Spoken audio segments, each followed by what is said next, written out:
Oi pessoal, sejam muito bem-vindos a mais um vídeo do canal e hoje eu vou trazer mais um caso criminal. Então se você gosta desse tipo de conteúdo e desse tipo de informação, já se inscreve para ficar por dentro sempre que sair vídeo novo e também não esquece de deixar o like no final do vídeo se você gostar do conteúdo. Então é isso, eu vou puxar a vinheta e vamos começar o caso de hoje.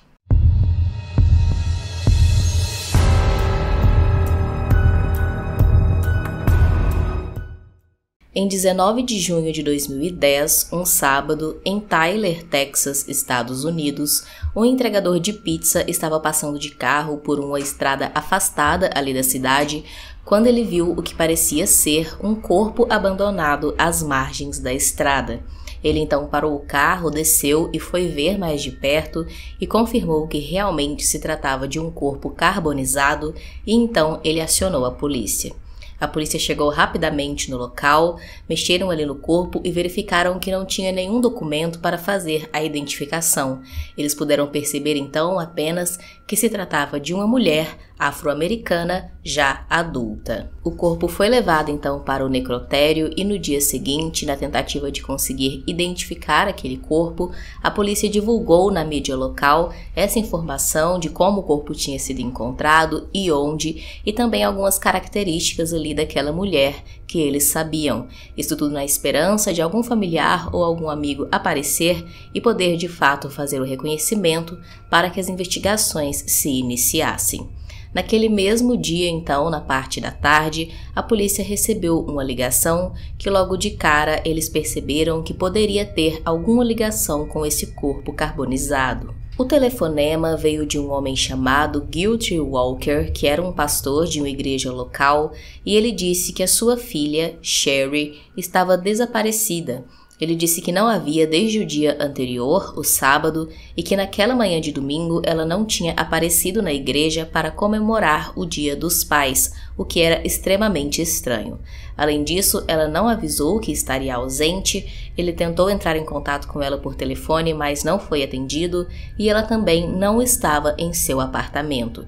Já desconfiando que os dois casos pudessem estar ligados, a polícia pediu os registros dentários da Sherry e comparou com o do corpo encontrado carbonizado. E o resultado deu sim compatível. Sherry Diane Walker tinha 39 anos e vivia sozinha em seu apartamento. Ela tinha uma deficiência cognitiva e acabava que ela tinha uma mentalidade bastante infantil, uma mentalidade de criança mesmo. Ela não sabia ler e nem escrever e precisava de ajuda para algumas tarefas diárias que ela não conseguia fazer sozinha por conta da sua deficiência. Por isso, então, ela era sempre acompanhada por uma assistente social. Mesmo assim, a Sherry estava feliz porque tinha pouco tempo que ela tinha conseguido a independência suficiente para morar sozinha em seu próprio apartamento, porque antes, há pouco tempo atrás, ela morava com o seu pai e a sua madrasta, com quem ela era muito apegada.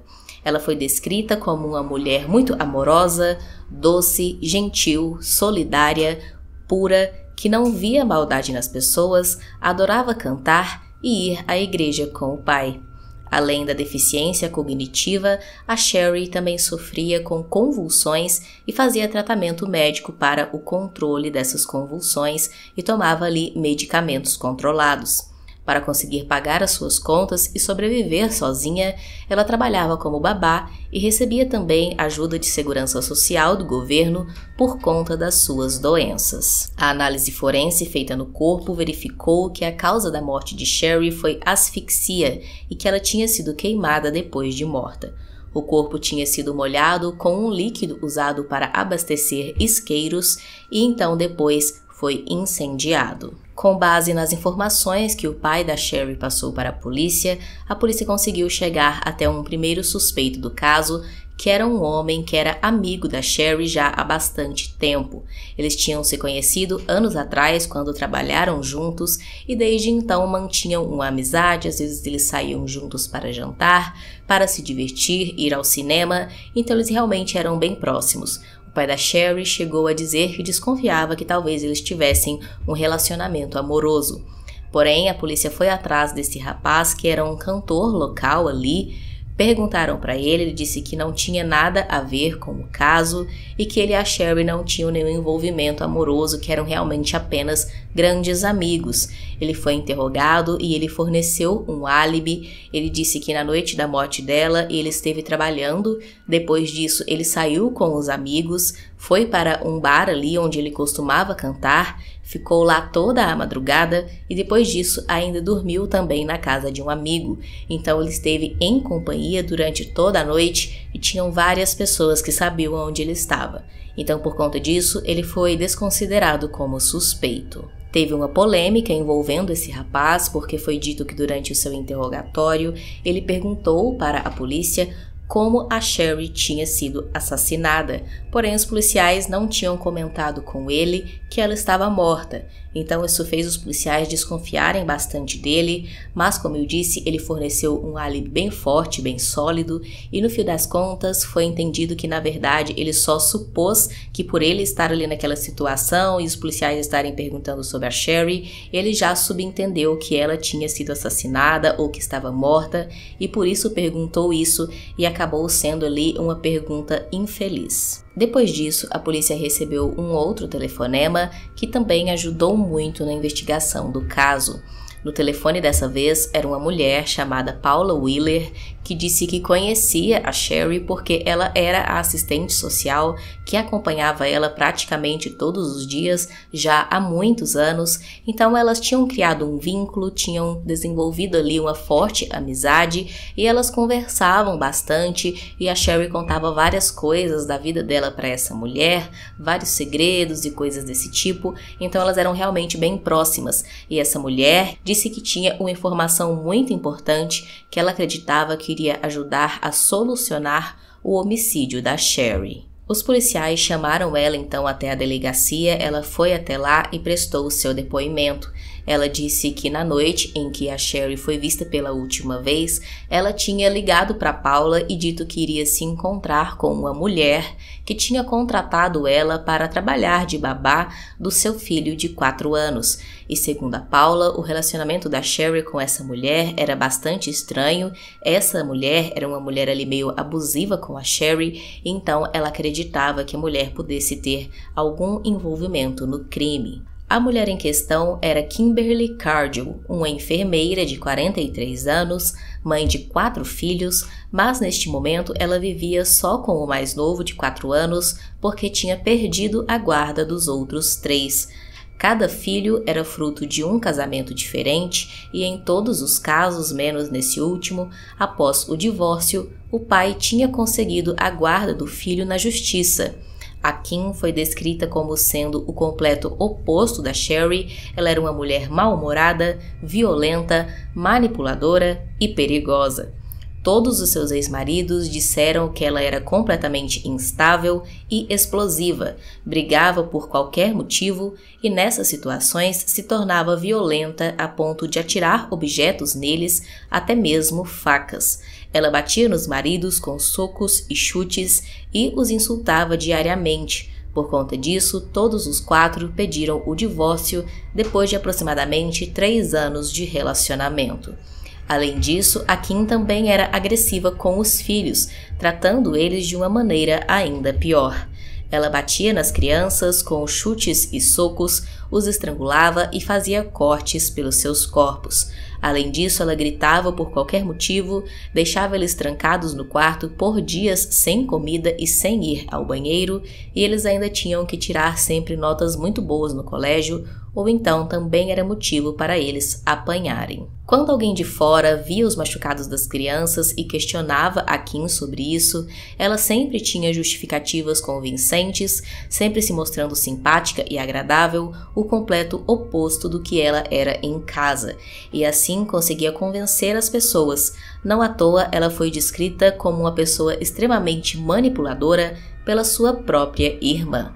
Por conta dessa violência toda, a Kim acabou perdendo a guarda dos 3 primeiros filhos, que passaram a viver com os pais e não quiseram mais nenhum tipo de contato com ela depois disso. Como eu disse, a Paula era uma amiga muito próxima da Sherry e por isso sabia de várias coisas ali da vida dela, e então a Paula contou que a Kim também tinha um comportamento bem estranho com a Sherry.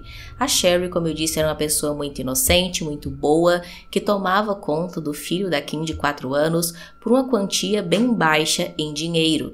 E além disso, muitas vezes a Kim não pagava ela nem mesmo a quantia que ela cobrava, pagava a menos, atrasava ali nos pagamentos e deixava a criança aos cuidados da Sherry por muito mais tempo do que era combinado, deixando até mesmo ali passar a noite junto com a Sherry sem dar nenhuma explicação. A Sherry acabava não vendo essas situações com maus olhos. Como eu disse no início, ela era uma pessoa muito pura e muito boa, que não via maldade nas pessoas, então mesmo que a Paula alertasse ela não se recusava a trabalhar para Kim, ela gostava muito do filho da Kim, da criança de quem ela tomava conta, tinha um amor realmente pelo menino, e então ela continuava trabalhando, continuava ali passando por esses perrengues, e ainda assim gostava da criança e dizia também que gostava da Kim. A Paula contou que a Sherry tinha contado a ela que o relacionamento da Kim com os seus ex-maridos não era nem um pouco bom, afinal de contas, ela era uma mulher bastante violenta com eles e também ela já não tinha mais contato com os filhos, que, como eu disse antes, não quiseram mais saber dela depois que passaram a viver com os pais. Porém, a Kim mantinha um bom relacionamento ali com o seu ex-marido, o último, que era o pai do filho mais novo. Mas as coisas acabaram mudando em 2009, quando o homem também entrou na justiça querendo a guarda do filho e acusou a Kim de lesão corporal contra a criança. Como a Sherry era a babá da criança e estava sempre presente ali, sempre de olho no menino, ela acabou recebendo uma intimação da justiça para comparecer ali no dia do julgamento de custódia da Kim, para poder testemunhar realmente como que era ali o tratamento da Kim com o filho e tudo mais. Porém, a Sherry não entendia muito dessas coisas, ela acabou ficando confusa, ligou para a Kim, explicou que tinha recebido essa intimação e perguntou a ela o que isso significava e tudo mais. A Kim disse a ela então que ela não precisava se preocupar com isso, que ela não precisava comparecer na audiência e que ela podia ficar tranquila que não era nada importante. Porém, nesse momento dessa ligação, a Paula estava na casa da Sherry, então ela percebeu isso e disse para Sherry que não, que ela tinha que sim ir na audiência, porque senão ela teria ali problemas com a lei e que ela deveria sim comparecer e testemunhar toda a verdade que ela sabia a respeito do comportamento estranho da Kim. A Kim acabou ficando nervosa na ligação, disse para Sherry que se ela fosse testemunhar e contar como eram as coisas na casa, ela teria grandes chances de perder a guarda do seu filho e que ela não queria que isso acontecesse. Então ela deixou bem claro que ela sabia sim que a forma que ela tratava a criança não era certa, até porque, como eu disse, ela deixava o menino ali várias horas com a Sherry que não era uma pessoa adequada para cuidar de uma criança tão nova, afinal de contas, para muitas coisas ela precisava de ajuda, ela não conseguia cuidar 100% nem dela mesma, então ela não poderia trabalhar como babá, mas acabava trabalhando.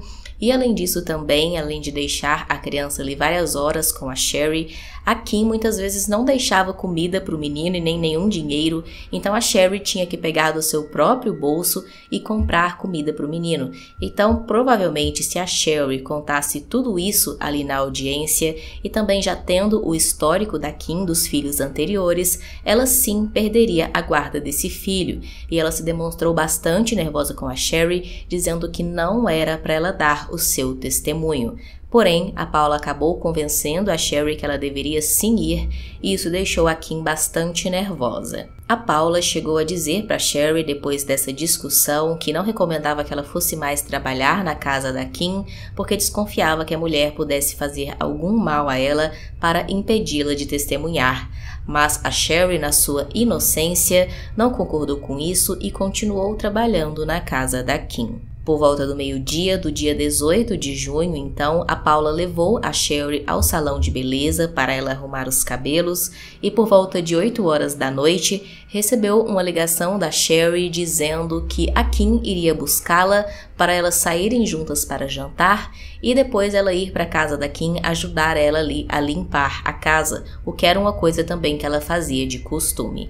Então, às 8 horas da noite, nessa ligação, foi a última vez que a Paula teve contato com a Sherry. Com todo esse depoimento da Paula, a polícia, é claro, desconfiou da Kim. Eles foram atrás ali de ver realmente já os antecedentes criminais dela e ver todas essas batalhas judiciais aí dela com os ex-maridos com relação aos filhos e puderam constatar que realmente tinham ali vários indícios que ela era agressiva com os outros filhos, com os maridos. Ela já tinha inclusive uma passagem ali pela polícia acusada de agredir a atual namorada do ex dela. É dito que ela descobriu que a mulher estava grávida e então deu um chute na barriga da mulher na intenção de fazê-la perder o bebê. E isso rendeu a ela ali uma passagem pela polícia de aproximadamente 1 ano em serviços comunitários. A polícia conseguiu então um mandado de busca para a casa e o veículo da Kim e chegando lá logo eles perceberam que tudo estava muito limpo, inclusive o veículo dela. Eles perguntaram aos vizinhos se ela costumava ter toda essa limpeza, se o carro estava realmente sempre bem limpo, e os vizinhos disseram que não, que na verdade quase sempre eles viam o carro bastante sujo e que era uma novidade para eles ver ali tudo tão limpo. Mesmo assim, dentro do carro, a polícia ainda conseguiu encontrar um frasco de um creme de pele bem parecido com um frasco que tinha sido encontrado abandonado perto do local aonde o corpo da Sherry tinha sido encontrado carbonizado. Os policiais passaram a acreditar então que a Kim tinha levado o corpo da Sherry para aquele local no carro dela. Quando ela foi tirar o corpo do carro, ela acabou deixando um frasco do creme cair ali junto e não percebeu. Isso aumentou ainda mais as desconfianças sobre ela. Porém, ao ser interrogada, a Kim negou, é claro, qualquer envolvimento no crime, disse que tinha saído para jantar com a Sherry realmente naquela noite, mas que depois a Sherry tinha ido para a casa dela e que tinha ficado tudo bem.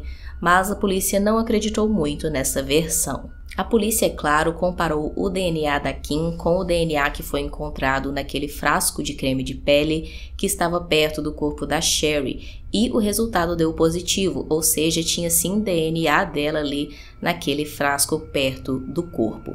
Além disso, a polícia ainda descobriu outras informações que levantaram muito mais suspeitas sobre a Kim. Uma amiga dela, chamada Susan, foi chamada para depor e ela contou que dias antes de ser divulgado na mídia que o corpo que tinha sido encontrado carbonizado tinha sido identificado como sendo da Sherry, a Kim tinha ligado para ela e dito que tinham ali reconhecido o corpo como sendo o de sua babá. Porém, não tinha como a Kim saber disso, porque, como eu disse, a polícia ainda não tinha divulgado essa informação. Por conta de tudo isso, então, no dia 29 de julho, a Kim acabou sendo presa preventivamente, acusada pelo homicídio de Sherry. Em 4 de maio de 2012, aconteceu a primeira audiência de julgamento da Kim e nessa ocasião ela se declarou inocente de todas as acusações. Porém, 3 dias depois, quando começou o seu julgamento, ela mudou a sua versão e admitiu que tinha sim queimado o corpo da Sherry, mas que não tinha matado ela.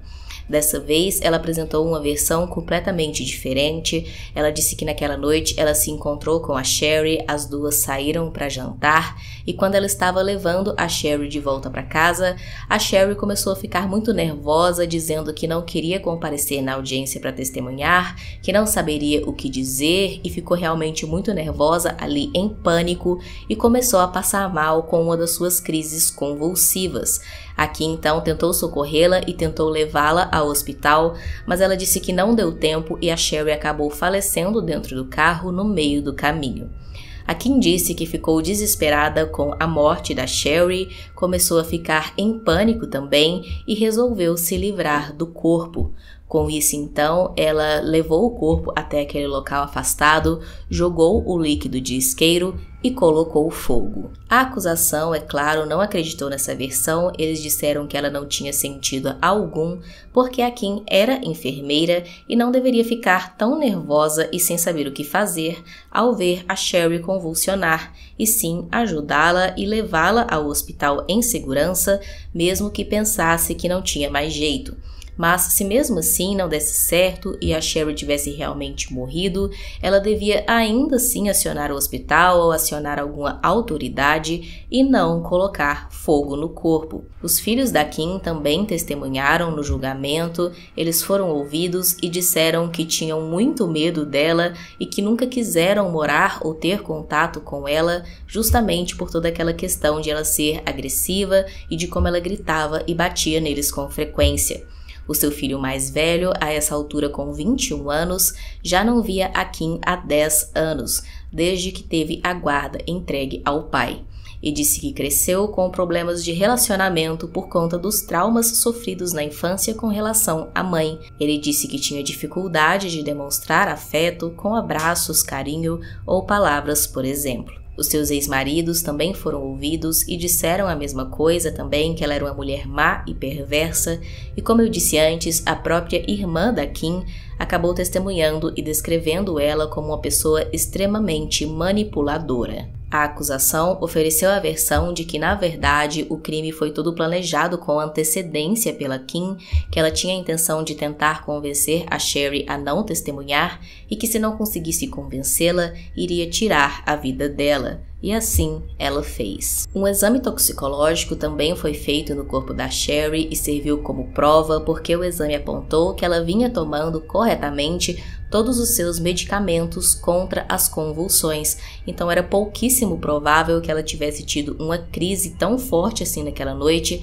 a ponto de levar ela à morte. Além disso, eles puderam constatar que, na verdade, a Sherry foi morta por asfixia. Em 18 de maio de 2012, então, o julgamento da Kim chegou ao fim e ela acabou sendo considerada culpada por homicídio em primeiro grau e foi condenada à pena de morte por injeção letal. Depois de a sentença de morte dela ser proferida, a madrasta da Sherry, Rheon Walker, disse a Kim que a sua enteada a amava e que não merecia um fim tão horrível. Senhora Cargill, Sherry amava você e amava seu filho. Ela não merecia a coisa horrível que você fez. Você a tirou das pessoas que a amavam. Quando vi meu bebê no necrotério, suas sobrancelhas chamuscadas, você tirou minha lembrança dela. Eu não poderia dar a ela um lindo vestido rosa. Tudo o que eu tinha era um saco preto para o seu corpo. Nós não odiamos você. Só temos amor, piedade e compaixão por você. Jesus te ama e te perdoará. Ainda hoje, a Kim permanece no corredor da morte, a data da sua execução ainda não foi marcada e então ela segue aguardando o dia em que a sua sentença será cumprida. Deixe aqui nos comentários a sua opinião sobre esse caso, se você já conhecia e se não se achou interessante conhecer. Também deixe aqui, usando a hashtag sugestão, um caso que você acha que seria interessante eu trazer para o canal. Se inscreve se não for inscrito. Deixa o like e é isso. Até o próximo vídeo.